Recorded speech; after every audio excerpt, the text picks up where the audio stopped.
Every time I put the microphone on my shirt, you can hear the clicky clacks of the necklace. Try to put it somewhere else. It doesn't work. This shirt is not ideal. What is your opinion, Mr. Bernard? Do you have any advice? He's sniffing his ass. Okay. Hi, hello, welcome, everyone, to my front door. Normally we do this on the porch. Normally we do these little shenanigans on the porch, but the neighbors are doing neighborly things and mowing the lawn. They also had some sort of work truck out there beeping up a storm. It was a whole big shebang, and I'm not about to deal with it, so we're at the front door. Welcome to this week's episode of Weekly Reading Update with your host, the semi-punctual, most of the time not, Joe. This video was supposed to go up yesterday. I'm Joe, by the way. Hi. I know there's some new people here that came from my Iron Flame reading vlog. Hi, hello. I have no idea what you saw in me, but I'm glad you're here. This is the video that I do about once a week where I tell you what I read in the week previous, I tell you what I'm currently reading, and I tell you what I'm gonna read, baby girl. We're gonna have a conversation about it. So last week was, I don't know.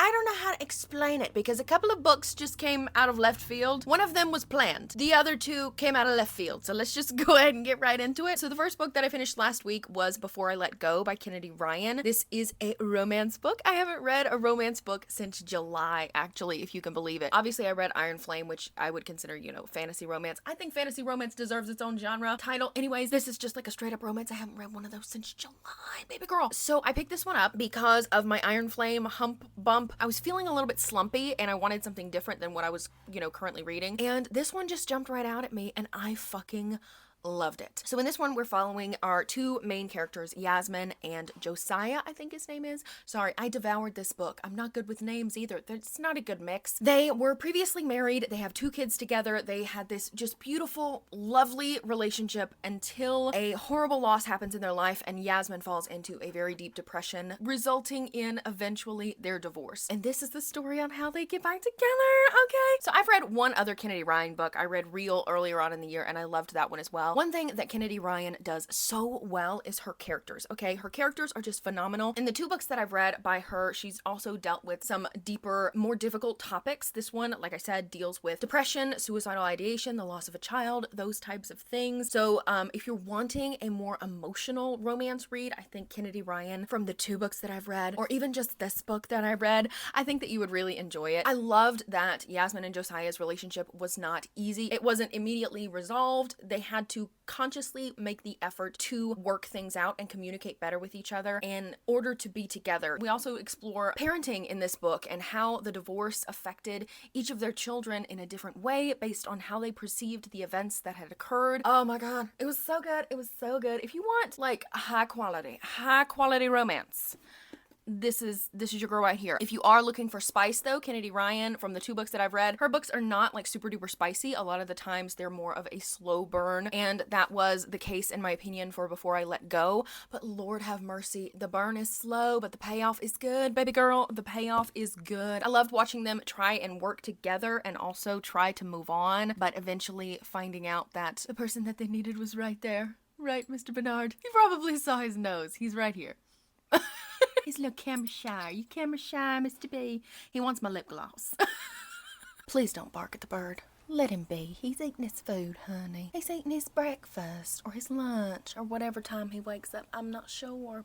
Okay, anyway. So, the other book that came out of left field was Fortunately the Milk by Neil Gaiman. This is a middle grade. I don't even know if I would say this was middle grade. This is like Johnny's first chapter book, okay? So these two kids have been left home alone with their dad. You know that stereotype about dads and their children, they always forget things. Well, dad has forgotten the milk. And so he goes to the corner store and he's gone for a really, really long time, and when he comes back he has this fantastical story pretty much explaining why it took him so long to get the milk. And this story includes aliens who want his permission to redecorate the earth, the queen of the pirates, a stegosaurus professor riding in a hot air balloon with a time machine. Like, it's just so wild and crazy. And throughout the entire thing, there's just these beautiful illustrations by Chris Riddell. I cannot even handle Chris Riddell. I love this man. I've never met him before in my life. Don't even know what he looks like, but I know that I love his art. So there's the intergalactic aliens wanting to redecorate the earth. They think that we have really bad taste in where where we put our trees, or that trees even exist. But this was just such a charming book, as Neil Gaiman's books usually are. Like I said, after the whole Iron Flame situation, I was wanting to pick up some different things, and I had this from a box set, and I was like, you know what? Let's read this. One thing that I forgot to mention when I was talking about the summary is that the dad's going through all of these different adventures, and fortunately, he keeps a hold of the milk most of the time. Fortunately, he's able to return home with the milk for his kids' breakfast, hence, fortunately, the milk. But yeah, I really liked it. It was really charming. Neil Gaiman's books are usually a little bit dark. They usually surprise me in their darkness. I'm thinking like Coraline and the Graveyard Book. This one was just really, really charming, really whimsical. It gives me a lot of the same vibes as like Roald Dahl's books do, like Charlie and the Chocolate Factory, definitely. Just this whimsical, weird adventure where you're like, how did this man think this up? I have no idea. But it was definitely a wild ride, and it was a lot of fun. I enjoyed it. It was perfect for just this afternoon reading at work, something that I could just, turn my brain off and just enjoy. It was a lot of fun. And then the one book that I planned to read and finish last week was Vinland Saga Book 5, which if you watched my last weekly update, you know that we had a little bit of a kerfuffle. With this volume, but I did get my replacement volume on Tuesday. This is my favorite volume of the series so far. It was so freaking good. It was so freaking good. So within the first 4 volumes, that's pretty much like the first arc of Vinland Saga, right? And so throughout that whole arc, we're following Thorfinn. He is a boy who is just dead set on revenge against the man who killed his father, but coincidentally, he's also traveling with the man who killed his father, so he's constantly trying to beat him in a duel so he can kill him because he killed his father. And Thorfinn, for me, was not necessarily a one-note character, but he was so overwhelmingly absorbed in his search for vengeance, so he kind of felt one note. Let's just go with the one note side of things, because that's the best way that I know how to explain it, okay? He was violent, and that was pretty much all that he had for him. He was a grumpy little dude with a knife, and he just wanted to kill everybody, and that's just who he was. Where we find Thorfinn in this volume is very different from where we left him at the end of the first arc, and it's been a little while, and he is an empty man. He's a very empty man because of some of the things that happen at the end of the first arc. I'm not gonna say anything because I definitely think that you should read it if you're interested because it's so fucking good. He is now a very empty man. We find him in a very different place than we left him, and he's really struggling with, who am I? Who am I? Do I even want to be here? Like, do I want to exist at all on this plane of being? Do I still want to fight for this life that I have? And Lord have mercy, it was so good. I was tearing up multiple times in this volume, you guys. It was so good. And this gave me the more that I was wanting from Thorfinn. Did Makoto Yukimura deliver? Yes, he delivered. It was so fucking good. Very introspective volume. It had a lot of Thorfinn wondering, who he is, what he did in the past, the violence that has surrounded him since he was a child. And he's having to not only grapple with that in himself, but also opening himself up to friendships and being honest with them about who he is and what he's done and how he wants to change possibly in the future. The deeper realm of human emotion and human identity, and I just fucking love those books. I love those books because I feel like that's such a huge journey that we are constantly going on in life, is this just trying to define yourself and looking back at what you've done and looking forward to what you want to do and just making those decisions about who you want to be in this life. And I just love it. I love it every time. I'm a sucker.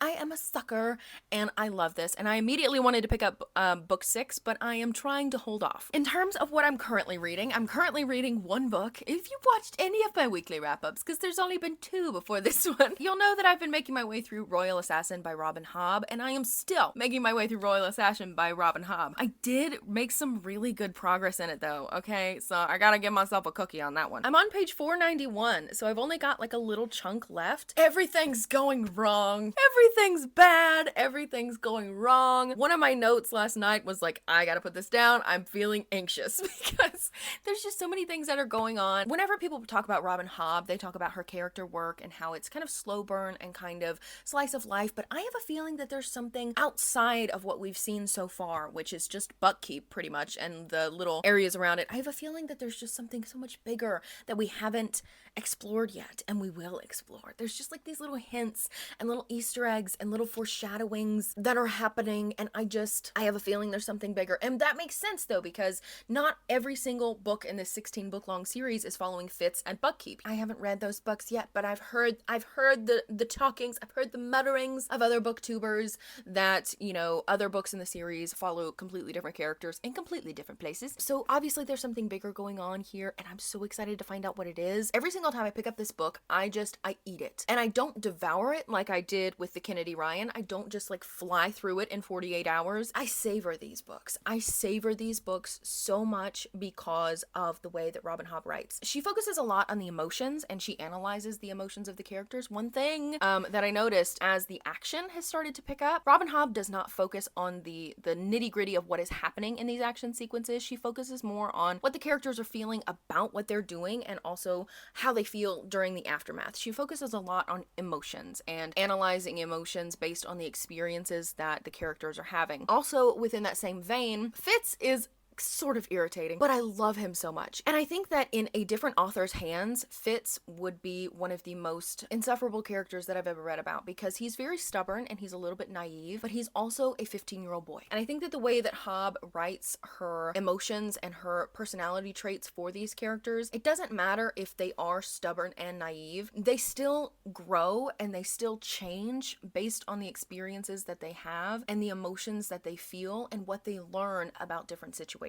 So even if Fitz is super stubborn and irritating at the beginning of a scene, by the end of it, he can still be stubborn and irritating, but he's stubborn and irritating in a slightly different way based on the information that he's gathered throughout the course of the scene. Do you know what I mean? That's what changes it for me for Hobb, because there's been so many characters recently that I've just been so irritated about, and I couldn't really put my finger on why I was feeling that way about those characters, but I wasn't feeling that way about Fitz. And I think that that's why. It's that Hobb creates her characters in a way where they're constantly growing and changing and experiencing new things and taking in information based on those experiences. So even if their emotions and their personality traits don't necessarily change like in a huge aspect, they tweak a little bit. Does that make sense? We're always growing with Fitz. We're always learning more with Fitz. We're always analyzing with Fitz. Talking about where I'm at right now and what I've read since I last spoke to you about it, like I said, everything's going wrong. Everything is going wrong, but the plot is picking up a little bit. We're getting a little bit more action. I have so many questions. I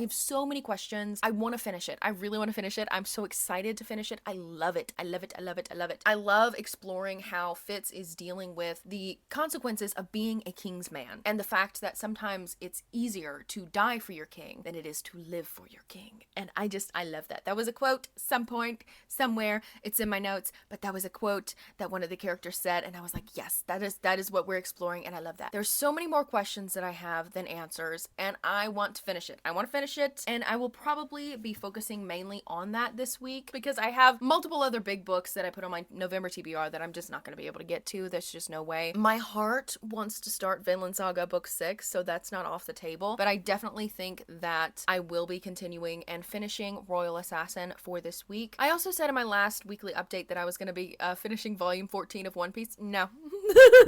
No, baby girl, I lied to you. What I am definitely going to be doing is finishing Royal Assassin, because this motherfucker, I have been reading it since like November 2nd. It needs to be done. Royal Assassin is going to be my girly. We're going to finish it. I'm going to finish it.